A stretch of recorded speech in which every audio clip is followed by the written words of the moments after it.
a serious illness maybe, or some other traumatic event to wake us up so that we can really appreciate all the great people and all the great things in our lives. Here's my advice. Don't wait.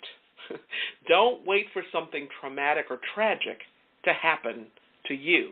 Wake up now, today, and make gratitude a practice in your life. Begin today. Make your commitment. Each day notice at least one person or moment or thing that has blessed your life. And if you find yourself being ungrateful or thinking about something negative or thinking about someone or something in a negative way, or if you find yourself wanting something that your friend has or something that your neighbor has, you know, that envy thing, something that you don't already have, instead of craving and desiring and yearning for someone else or something else, don't. Try this instead.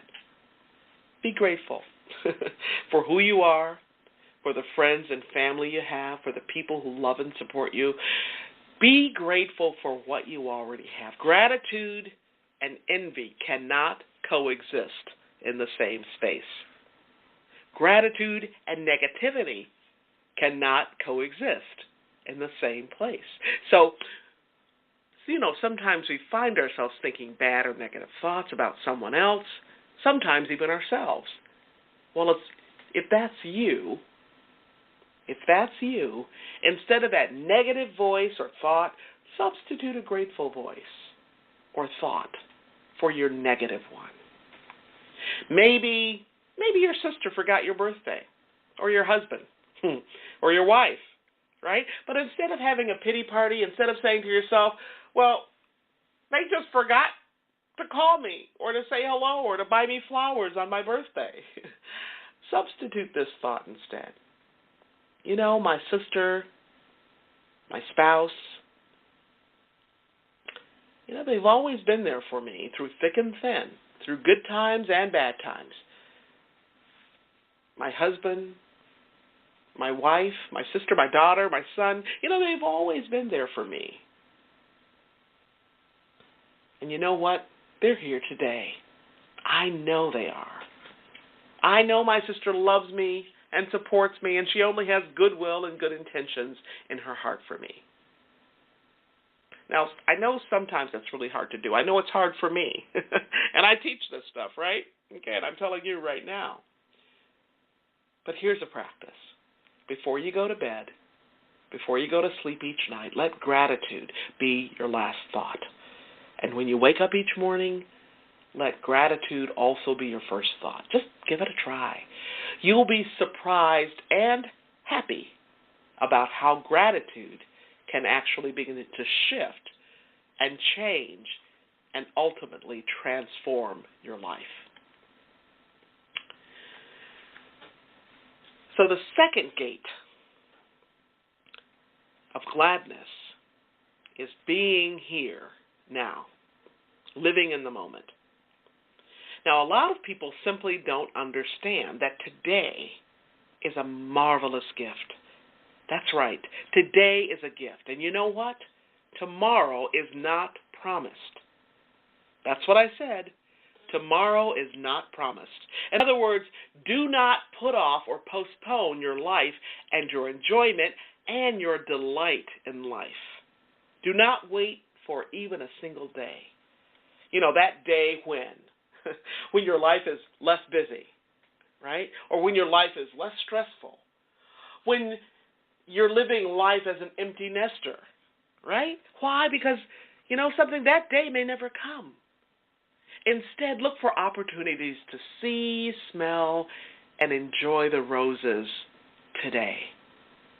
Look for chances to savor the moments, the big and the small pleasures of life. I remember my dad saying to me over and over when I was a little girl, Gloria, be sure to stop and smell the roses every single day, 365, 24/7. I love being around children. And you know what? We can learn so much simply by listening to and paying attention to children. Now, why is that? Well, most of the children I know understand how to be here now. They understand how to live in the present. In fact, they are experts at it.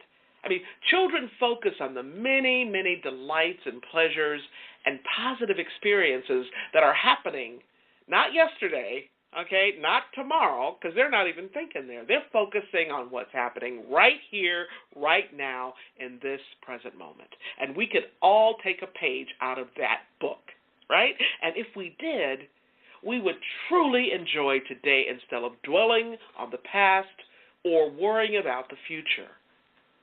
I think it was Albert Einstein who said, worry is a misuse of the imagination, right? We can also learn a lot by cultivating what my friend, Dr. Mark Brady, calls beginner's ear. Okay, beginner's ear. I love that. Now, beginner's ear is a way of paying attention to the present moment, a way of paying attention by being open and curious. Brady says, to gain a sense of what beginner's ear might be like, we can think of how the sounds of the world affected us as a small child. When we can recall what it was like on a warm summer night, and we heard the very first cricket chirp, and then we heard the smaller details, the rhythm, the silence between chirps, and the answering call of the other crickets. Paying attention to and living in the present moment is paying attention to the fine, small details. And Brady reminds us this is a remedy. This is a remedy for keeping things from going in one ear and out the other, right? When we pay attention to and actually live in the present, we find the cure, the antidote, if you will, the remedy to our modern obsession with speed. With speed. I mean, today it seems like we're all addicted to speed at any cost. And the result is alienation from ourselves and from one another. I mean, that's one of the results we get when speed rules our life, when we go from one thing to the next, from one task to the next, from one adventure to the next, from one relationship to the next, from one experience to the next. We just go, go, go, faster, faster, and faster. And without slowing down to pause, to inhale and exhale, without slowing down to fully experience and metabolize and appreciate the amazing months and weeks and moments, the many marvelous, sumptuous details in the days of our lives.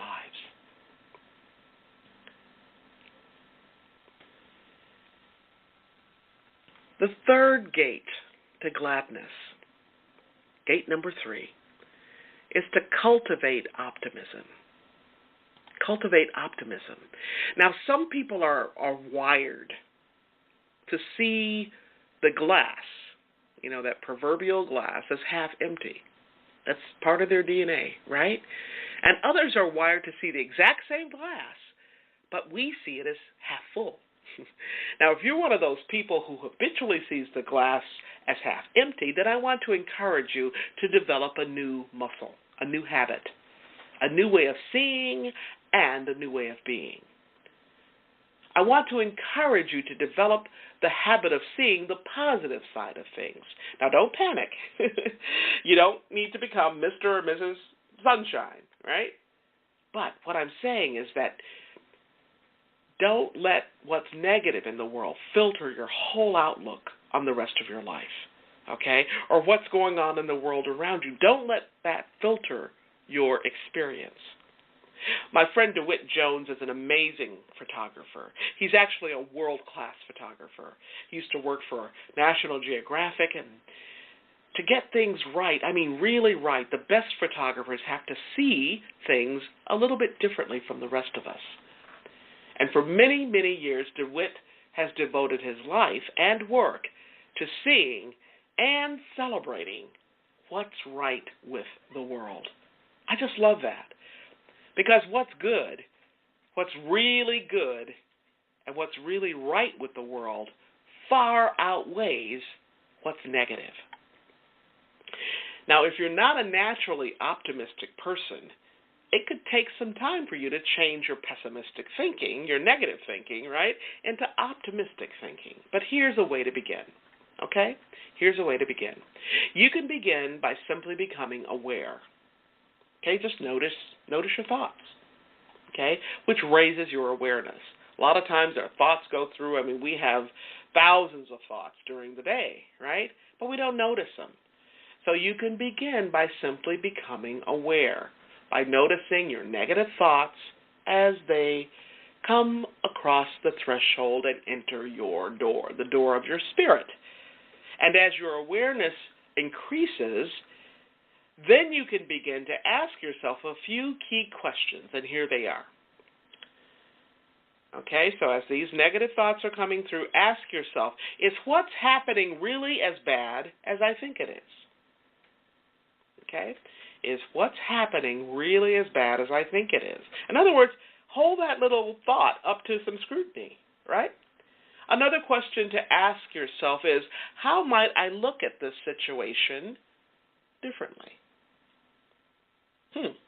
That's a great question, isn't it? How might I look at this situation differently? Another question is, what can I learn from my experience?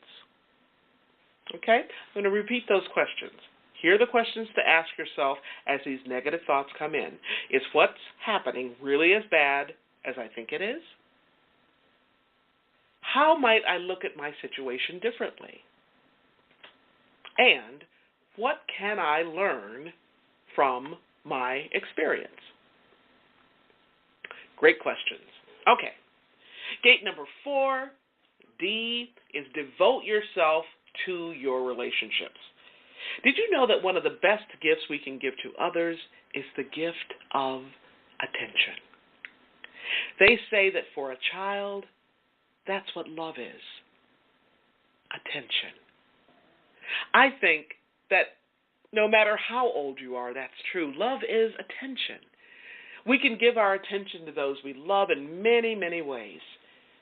These days, especially these days, listening can be a huge gift of attention. In his lovely book called A Father's Book of Listening, Dr. Mark Brady focuses on a father and son relationship.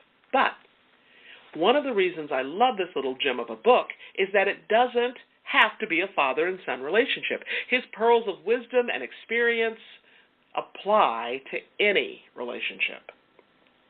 So Brady says, when we listen to our kids, often what we listen for are the things we understand or things we agree with. We find comfort in discovering the ways that they are like us. Think about that. Now, when our kids say things or act differently than us, it makes us uncomfortable, right? And when they turn out to be very different from us, it can make us extremely uncomfortable. We don't necessarily like to see or hear about differences. Brady goes on to say, a listening father deliberately seeks out and pays attention to the ways our kids are different from us.